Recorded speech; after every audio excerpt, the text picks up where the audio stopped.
So, for today's review setting, Bangan na po.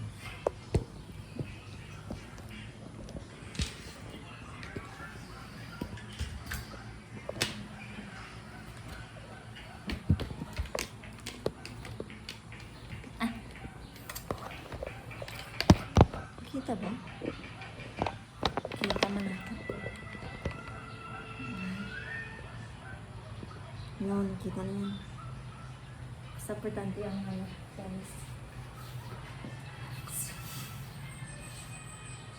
So, good day, ma'am. I am Romuella Leyte, a first year nursing student of Notre College. So today I'm going to perform my return demo about assessing the genitourunary tract. So, definition: health assessment is the collection of data about an individual's health, and physical examination is a head-to-toe review of each body system that offers objective information about the client and allows the client to make clinical and allows the healthcare provider to make clinical judgments. So, purpose in health assessment to make clinical judgment or diagnosis about individual's health state or condition.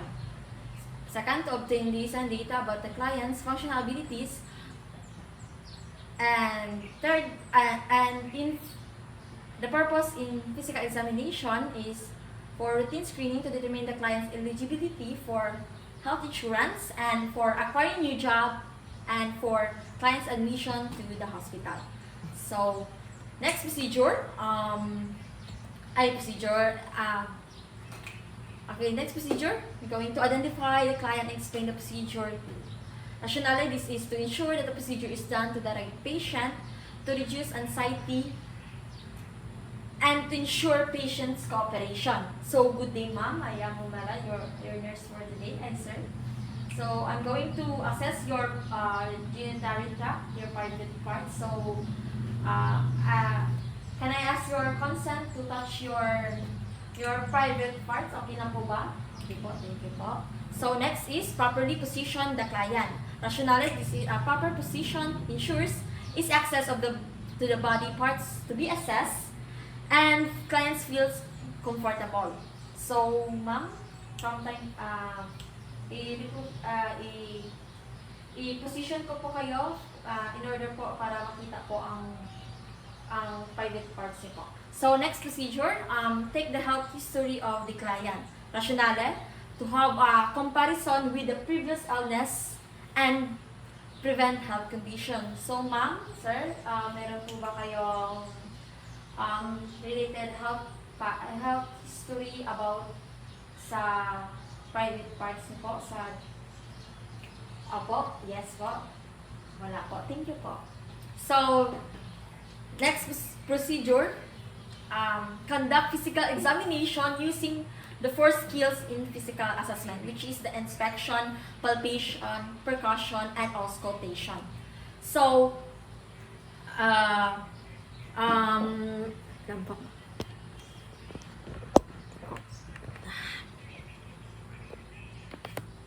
so, rationale, to assess, determine, and identify abnormal findings in the body system.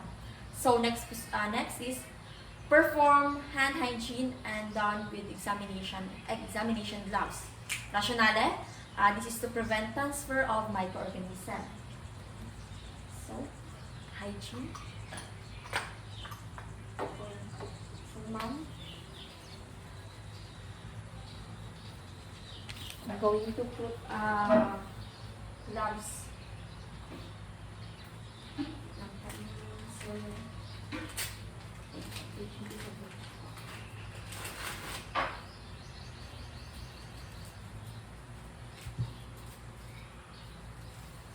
touch the so, first is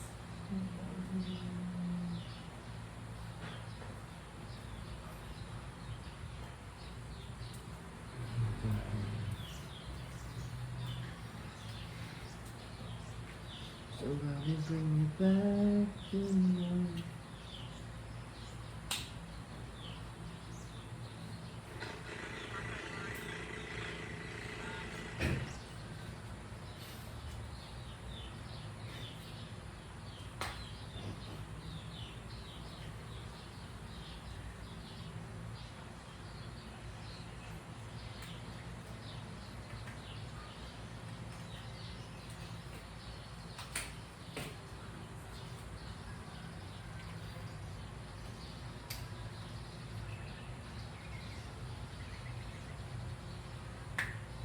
So, next procedure, review normal elimination pattern including the frequency of voiding, history of nocturia, character and volume of urine, daily fluid intake, symptoms of burning, urgency and frequency, difficulty of starting stream, and hematuria. Rationale, urinary problems are directly associated with genitourinary problems because of an anatomic structures of men's reproductive and urinary system. So, ma'am,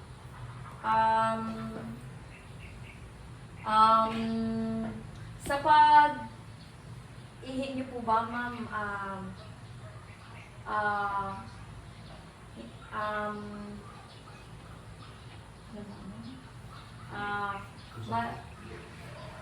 marami po ba or may process of pus po ba? Okay, wala po. Next procedure, in female examination, first, we're going to inspect the pubic hair and skin over the mons pubis. And inguinal are for distribution and characteristics. So, ma'am, i-check po natin po ang inyong hair distribution. So, okay po. Evenly distributed naman po. So, the rationale and normal finding, it should be hair distribution is varies and usually covers an inverse triangle with the base over the mons pubis and may extend up midline towards the umbilicus, and some women shave their hair as a matter of preferences. It should be smooth and clear. Next procedure, inspect and palpate the labia majora, labia minora, and cleotis, and for pigmentation and surface characteristic. First, it gently touch the patient on the inner thigh and tell her that you're going to spread the labia apart. So, ma'am, I'm going to touch your private parts. So, i-spread lang po namin nakin ang iyong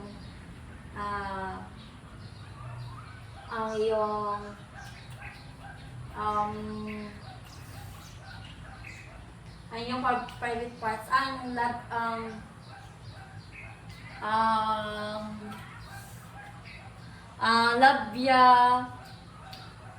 labia. So next, spread the labia majora to view the inner surface of the labia majora, labia minora, and the surface of vestibule. And we're going to spread the labia majora to view the inner surface of the labia majora and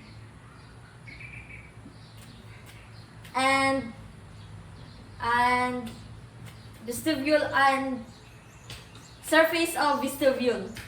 And we're going to palpate the labia minora between your thumb and the second finger of your hand. So, ma'am, ano po namin ang touch lang po natin po mga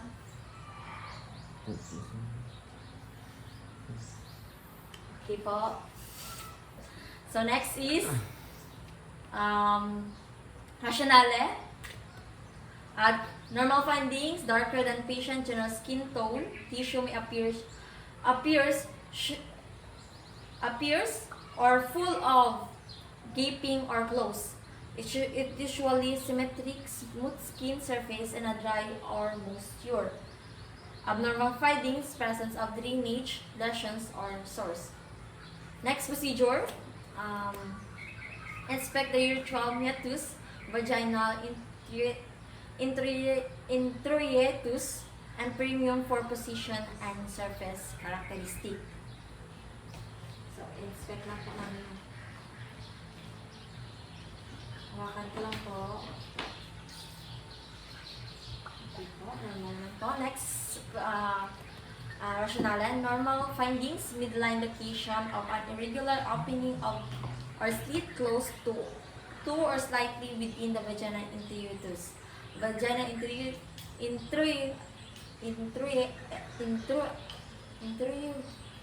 introitus may appear as a thin vertical slit or a large orifice with irregular edges. From the hymenal remnants and tissue should appear moist. If the patient has an episiotomy or scar or in the midline of medial lateral,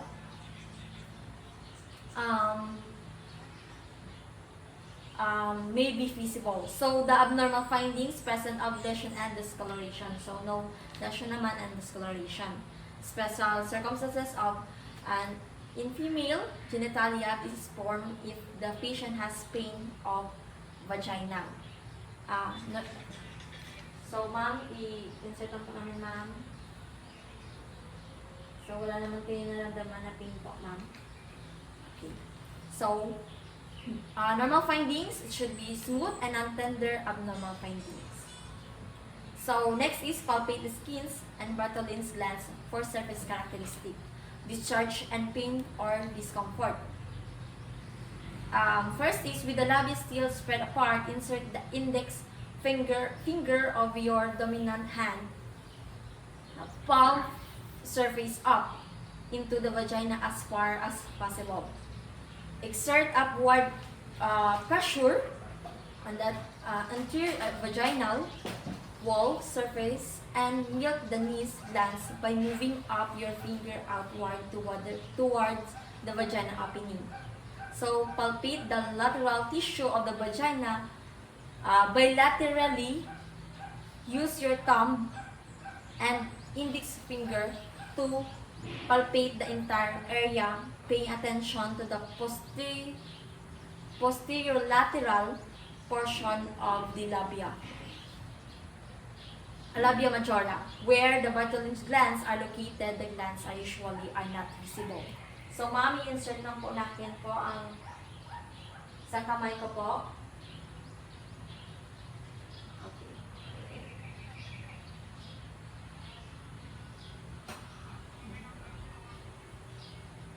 So, rationale. So,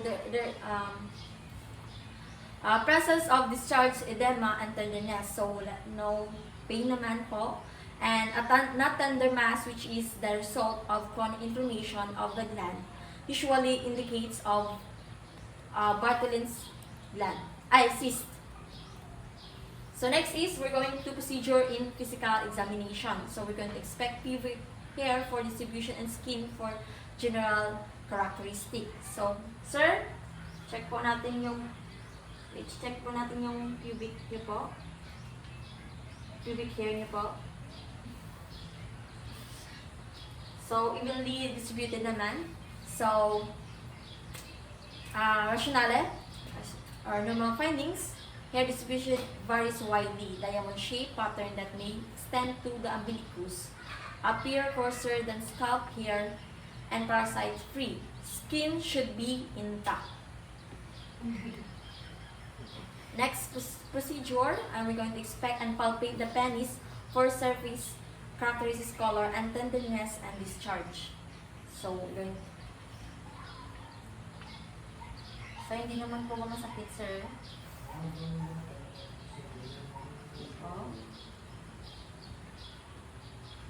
So, okay. So, next is the rationale. So,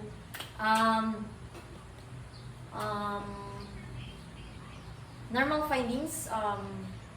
So, normal naman ang ano niya. So, the normal findings, dorsal vein should be apparent on the dorsal surface of the shaft of the penis.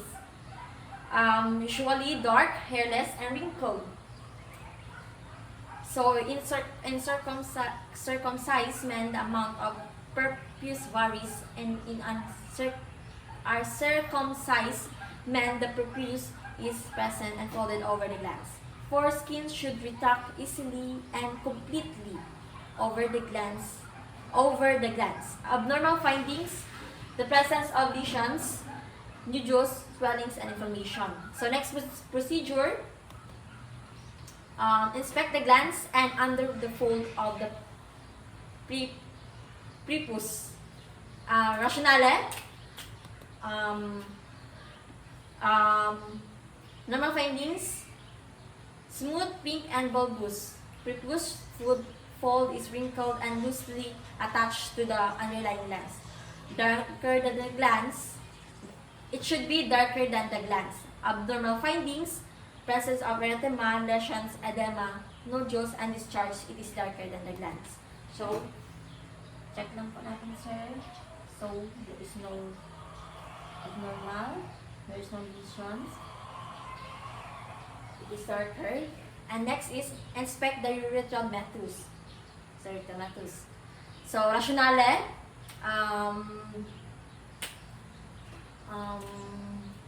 pink and slit-like appearance.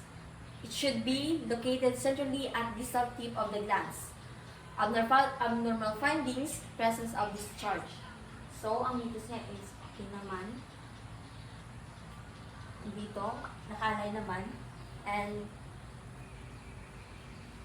it is normal. So, next procedure, palpate the entire shaft of the penis between the thumb and first two fingers. Rationale,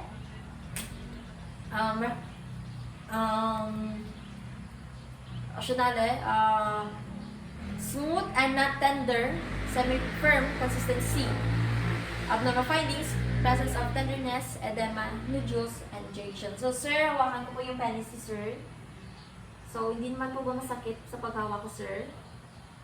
Hindi naman. Okay po. Thank you po, sir. So, next is procedure. Next is inspect the scrotum for color, texture, surface characteristic, and position.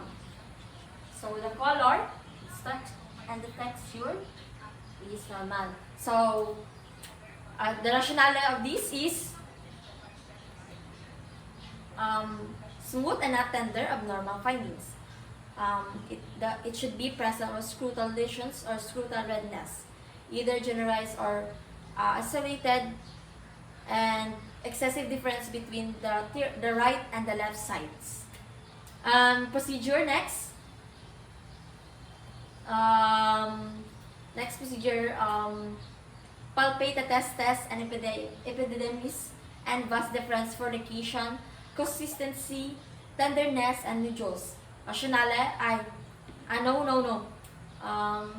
It should be palpate the testes simultaneously and both hands using the thumb, the first two fingers.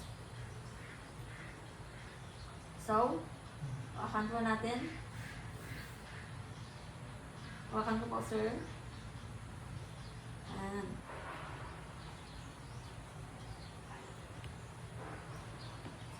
Okay, sir. Thank you. So, the normal findings, testes are present in each sac. 0.8 to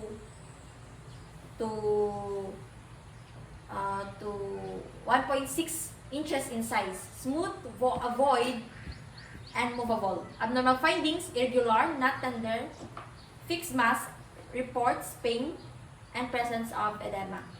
So, and next is, we're going to reposition the client. So, sir, upo tayo minus. To ensure client's comfort. And next is evaluation. Make findings of health assessment and physical examination.